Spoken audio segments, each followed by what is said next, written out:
UP में चाची और भतीजे की शादी। पति ने खुद कराए 7 फेरे। डर था उसको नीले ड्रम वाली मौत का। बागपत की सनसनी खबर को देखने के लिए जुड़े रहें हमारे चैनल से। आज की कहानी सिर्फ एक शादी की नहीं है, ये कहानी टूटे भरोसे की है, छिपे एक रिश्ते की है और उस डर की जो एक पति को मजबूर कर देता है कि वो अपनी ही पत्नी की शादी किसी और से करा दे। ऐसे ही उत्तर प्रदेश के बागपत से सामने आई है एक कहानी, और यह कहानी जो है हर किसी को सोचने पर मजबूर कर देती है, बेबस कर देती है।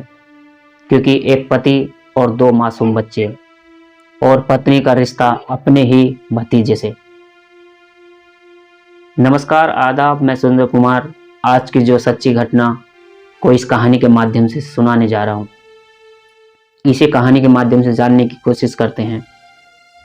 दोस्तों, आपसे एक छोटी सी रिक्वेस्ट है, अगर आपको सच्ची क्राइम कहानियाँ सुनना पसंद हैं तो अभी चैनल को सब्सक्राइब कीजिए और वीडियो को लाइक कीजिए, क्योंकि यहाँ हर एक कहानी हकीकत है और सभी घटनाओं को जो है एक कहानी के माध्यम से समझाने की कोशिश करते हैं।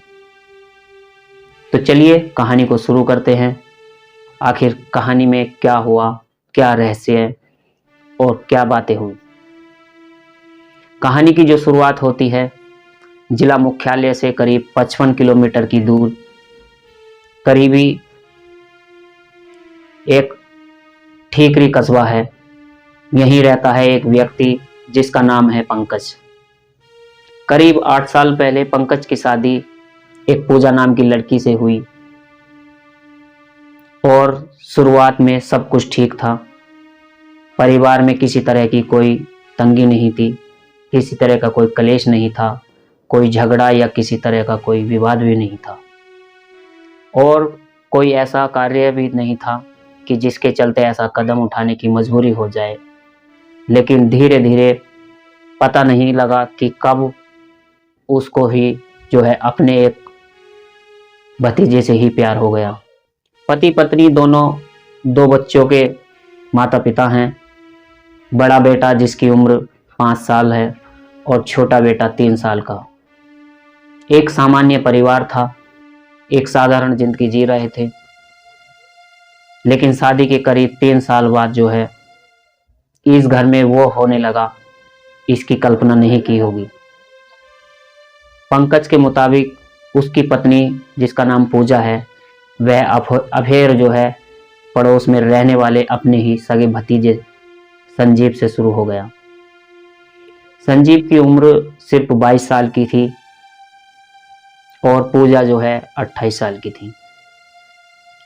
जब शक यकीन में बदला, शुरुआत में पंकज को सिर्फ शक हुआ और फिर उसने देखा कि पत्नी बार बार फोन पर बातें करती है, फोन पर बिजी रहती है, पति की कोई बातें नहीं सुनती, अकेले रहना पसंद करती थी और अगर कहीं जाती थी तो सिर्फ अकेली ही जाती थी।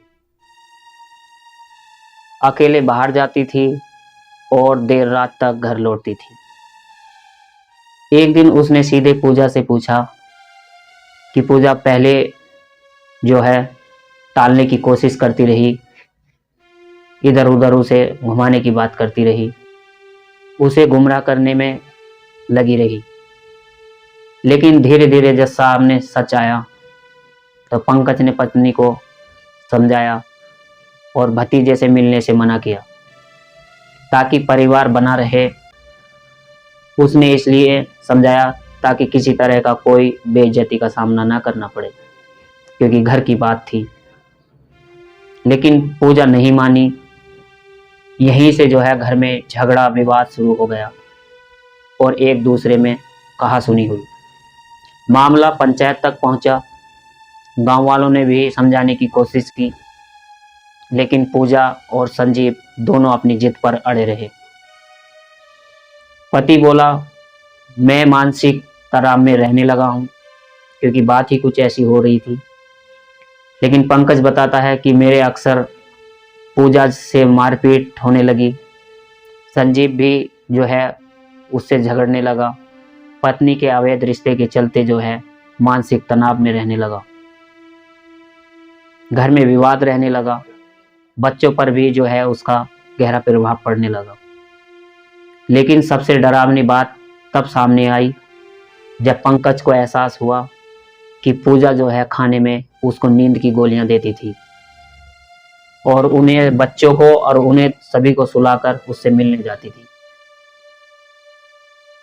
क्योंकि उसके जागते हुए वह नहीं जाती थी और फिर रात में संजीव के पास चली जाती थी, तो उसने सोचा कि नीले ड्रम का डर पंकज को सताने लगा। उसने कहा कि डर लगने लगा था कि अगर मैंने दोनों को रोकने की कोशिश करी तो कहीं मेरी हालत मेरठ की मुस्कान जैसी न कर दे। वो कहता है कि मुझे लगा कहीं पूजा मुझे और मेरे बच्चों को भी नीले ड्रम में न भरवा दे, क्योंकि इस तरह की घटनाएं अक्सर सामने आ रही हैं। ये जो डर उसके मन में पैदा होता चला गया। फिर जो है पंकज रात भर सोना पाया। आखिर थाने तक पहुंचा मामला। दोनों परिवार जो है इस रिश्ते से परेशान हो चुके थे। आखिरकार शुक्रवार शाम को जो है पंकज और पूजा और संजीव को लेकर दोघट थाना पहुंचा। और दोघट थाना क्षेत्र में ही जो है पूरा विवादित इलाका है। पंकज ने पुलिस को पूरी कहानी लिखित में दी। पुलिस ने दोनों पक्षों को समझाने की कोशिश की और उन्हें समझाया और उन्हें घर वापस भेजने के लिए आश्वासन दिया। लेकिन जैसे ही सब लोग थाने से बाहर निकले, वहीं सबके सामने पंकज ने जो है वो कर दिया जो शायद कोई इसकी कल्पना भी नहीं कर सकता, कोई सोच भी नहीं सकता। और थाने के बाहर ही जो है पूजा और संजीव ने जो है एक दूसरे के गले में वरमाला डाल दी और दोनों को वहीं एक शादी के बंधन में कर दिया। अग्नि को साक्षी मानकर उनके साथ फेरे लगाए कर दिए गए और ये सब पंकज की मौजूदगी में हुआ। पंकज ने जो है पुलिस को एक तहरीर में लिखित में दी। उसने बता दिया कि दोनों अपनी मर्जी से शादी कर रहे हैं। अब मेरा जो है पूजा से किसी भी तरह का कोई लेन देन नहीं है, मेरा कोई उससे संबंध नहीं है, मुझे इससे किसी भी तरह की कोई शिकायत नहीं है। और पति टूटता हुआ आत्मसम्मान और शादी के बाद जो है पंकज कैमरे के सामने बोला, पत्नी ने मुझे मुंह दिखाने लायक नहीं छोड़ा। अब मैं अपने बच्चों को लेकर कहीं और दूर चला जाऊंगा। इस गांव में मेरे लिए कुछ भी नहीं बचा, क्योंकि उसे अपनी बेइज्जती का सामना करना पड़ा। ग्रामीण जो होते हैं कृष्णपाल बताते हैं, महिला और युवक के बीच काफ़ी समय से प्रेम संबंध था। शनिवार को दोनों परिवार के साथ गांव पहुंचे और शादी कर ली गई। शादी के बाद पूजा और संजीव घर नहीं लौटे। परिवार वालों का कहना है कि दोनों किसी दूसरे शहर चले गए और बच्चे जो हैं उनके अपने माता पिता के पास यानी कि पंकज के पास ही रहेंगे। इसके बाद पुलिस जो बयान करती है, थाना प्रभारी सूर्यदीप सिंह ने बताया कि कोई लिखित शिकायत भी नहीं मिली। सूचना मिली थी कि थाने के बाहर माला डाली गई है, इससे ज़्यादा और कोई जानकारी नहीं थी। और उनका जो प्रेम विवाह वहाँ पर कर दिया गया और दोनों वे वहाँ से चले गए। सोचने वाली बात तो यह है दोस्तों, ये कहानी सिर्फ चाची भतीजे की नहीं शादी की नहीं है। ये कहानी एक पति की मजबूरी की है, दो मासूम बच्चों के भविष्य की है और उस डर की है जो इंसान से सब कुछ छीन लेता है। आज पंकज अकेला रह गया, उसकी पत्नी किसी और की हो गई और बच्चे बिना माँ के बड़े होंगे। आप क्या सोचते हैं, उसे कानूनी लड़ाई लड़नी चाहिए थी? अपनी राय नीचे कमेंट में ज़रूर लिखिए।